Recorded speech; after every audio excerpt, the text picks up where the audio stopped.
Kids lunch బాక్స్కి 10 మినిట్స్లో ready అయ్యే సూపర్ టేస్టీ కొబ్బరి కారం రైస్. ఒక మిక్సర్ జార్లో వేయించుకున్న పల్లీలు, ఎండి కొబ్బరి ముక్కలు, కొద్దిగా వెల్లుల్లి, తగినంత కారం, పసుపు, ఉప్పు వేసేసుకొని గ్రైండ్ చేసుకొని పక్కన పెట్టుకుంటున్నాను.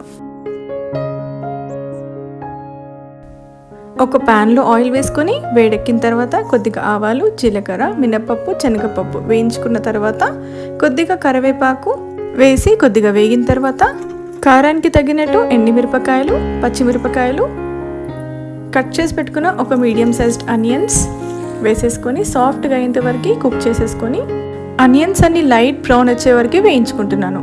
ఆ తర్వాత మిక్సర్ జార్లో గ్రైండ్ చేసి పెట్టుకున్న కొబ్బరి కారాన్ని వేసేసి ఒకసారి మిక్స్ చేసుకుంటున్నాను. ఇవన్నీ బాగా వేగిన తర్వాత ముందుగానే కుక్ చేసి పెట్టుకున్న రైస్ని యాడ్ చేసేస్తున్నాను. అన్నీ బాగా మిక్స్ చేసేసుకొని ఫైనలీ ఫ్రెష్ కొత్తిమీరని యాడ్ చేసి కలిపేసుకొని సర్వ్ చేసుకోవడమే. ఇది కిడ్స్ లంచ్ బాక్స్కి పర్ఫెక్ట్, నిమిషాల్లో రెడీ అయ్యే ఇన్స్టెంట్ రెసిపీ. ఇది కొబ్బరి అరోమా, గార్లిక్ ఫ్లేవర్తో super and tasty recipe. Try చేసి మీ ఒపీనియన్ కామెంట్స్లో చెప్పండి. Subscribe and follow for more. Bye.